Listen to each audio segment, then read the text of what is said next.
Between taking courses online, virtual meetings with friends and family, and the increased time we are spending on social media, we have never been more plugged into technology. Technology has improved our lives in many ways, but it can also come with a price. Over the next few minutes, we will be exploring our new learning environment, the pros and cons of this new environment, what technology overload may look like to you, and how to take all of this information and use it to maintain your social connections and your mental health. 2020 has been an eventful year to say the least. In the middle of the March 2020 semester, most of the world went into quarantine due to the pandemic known as COVID-19. With classes no longer able to resume in person, course content was shifted online to complete the winter 2020 semester. In spring, courses continued in a completely online setting, which leads us to our current position. We are now headed into the fall 2020 semester, and courses are set to take place fully online. If we wish to look for a silver lining to this COVID-19 situation, one positive to come from all this has been the push for online accessibility and free assistive technology. Accessible online learning allows more individuals the access to higher education we all deserve. Online learning allows those who rely on assistive software or those whose disabilities impede their ability to actively engage in their courses. In addition to increased course accessibility, there has also been a surge in access to free assistive technology. Companies and software developers have released free trials of softwares, apps, free tip videos, and free resources to maximize online learning for all. The shift to online learning has also pushed companies to get creative with new learning technology. There is now an ever-growing list of assistive technology and apps for people to choose from and ways to combine technology to maximize learning. Often there is a misconception that we all learn the same way, and therefore the traditional one-size-fits-all model of learning should work best for everyone.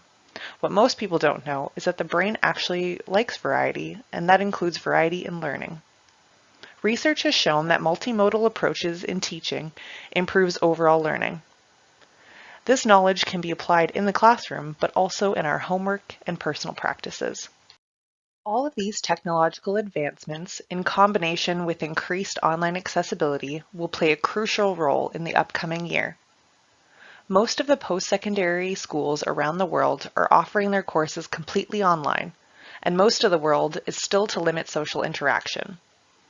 For individuals in school or whose job allow them to work remotely, the majority of our days will be spent in front of a digital device.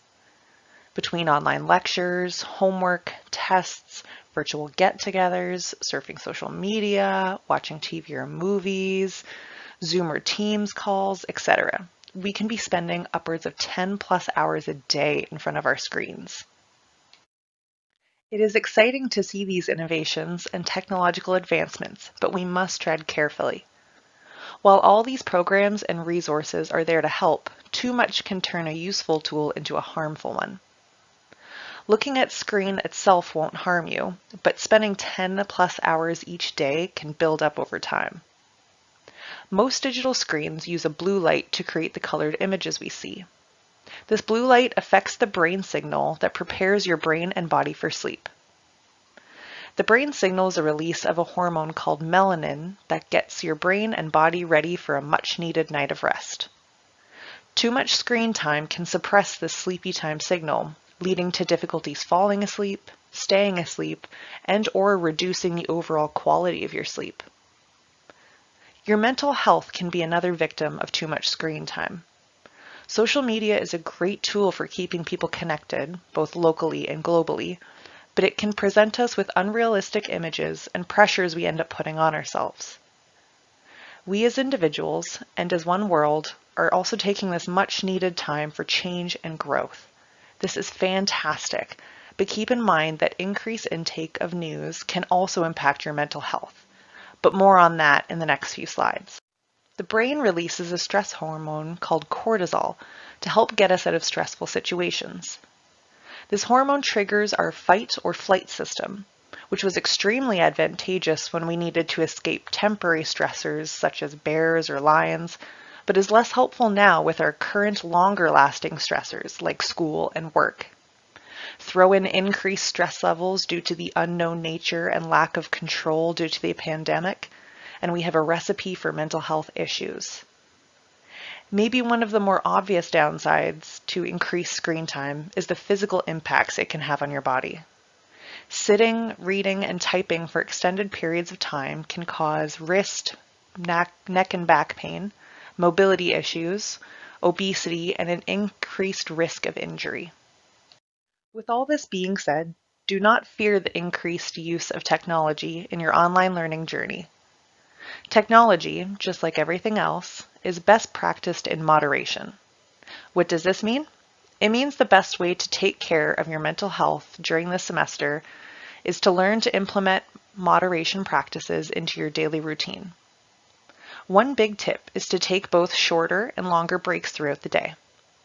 Taking short little walks or stretch breaks in addition to longer lunch or personal breaks help give your brain a little recess. Earlier, we learned that the brain likes variety when it comes to learning, but this also just applies to your brain in general. We as humans like some routine and stability in our life, but our brains seem to crave new stimulation. The average sustained attention span is only about 20 minutes, so keep this in mind when scheduling shorter breaks. Taking short 2 to 5 minute breaks every 20 to 30 minutes can help keep you actively engaged in the task at hand. Longer breaks should be taken between online lectures and scheduled homework periods and should vary in terms of the types of activities done. Make sure to mix up your activities between physical and less physical activities to keep your blood pumping and to reduce muscle stiffness.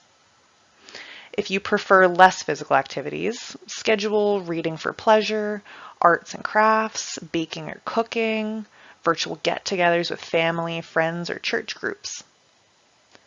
The best way to ensure you have time for fun personal activities is to organize your time and to pre-plan most of your day or week.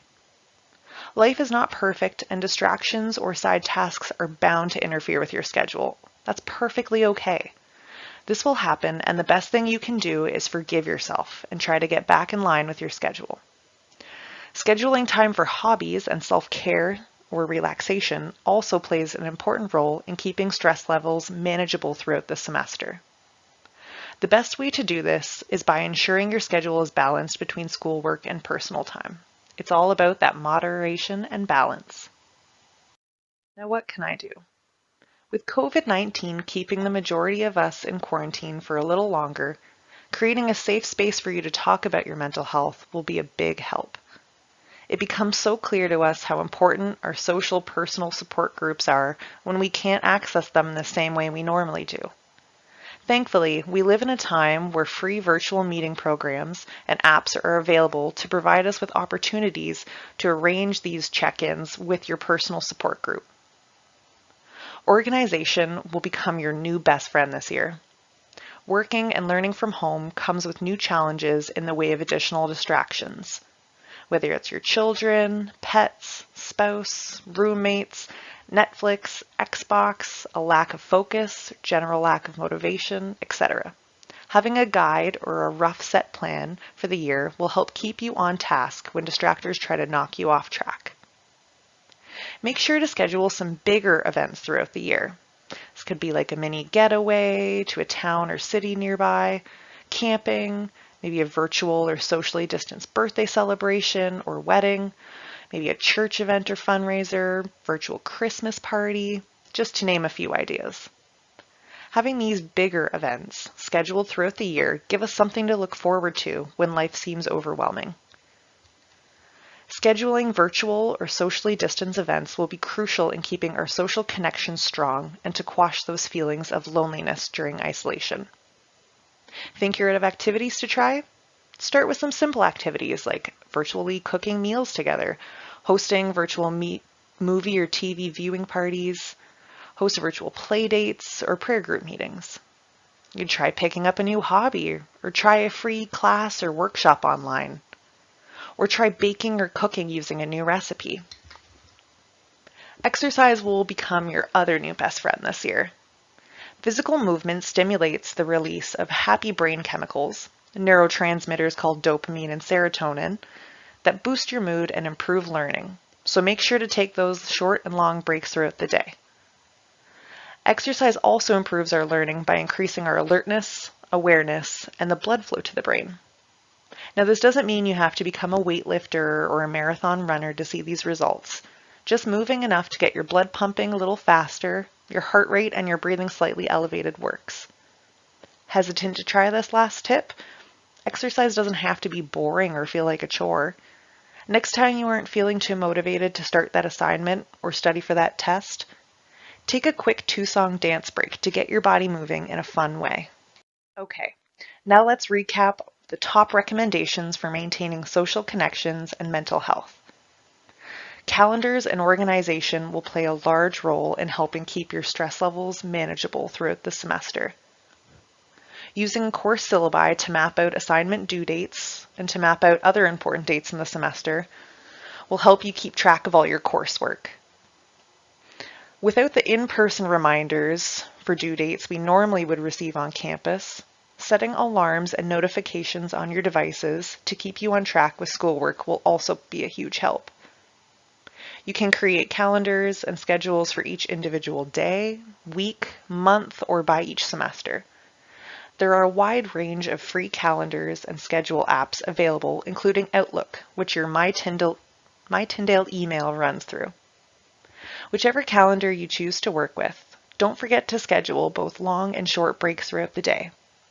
Remember to spice up your days in quarantine by mixing in fun personal activities between schoolwork. One of the biggest tips for controlling mental health during the online semester is to be kind to yourself. Quarantine and limited activities can make us more hypercritical of ourselves than normal. No one is nor should be productive 24/7. With extra spare time, you may feel like you need to be constantly doing something productive, but the brain needs time to process, repair, and simply take a break from the constant stimulation it's faced with every day. This tip is one of the hardest to put into practice. It will take time and daily effort of reminding yourself of your value regardless of productivity. Lastly, make sure you keep in contact with your support group. Being in self-isolation, it can be very easy to slip into bad habits that negatively impact your mental health. Be open and honest with your support group by discussing and identifying, without judgment, the signs of your mental health declining. For example, I am open with my family about my tendency to go to bed for longer periods of time in the day when my depression begins to get stronger. Knowing to look for these signs beforehand aids my support group in knowing when and how to reach out without pushing me further away from the support needed. Having an easy to talk to support group will make a big difference, especially as we move into the cold, sad weather that the winter brings with it. Remember, you are not alone and there are always supports here for you.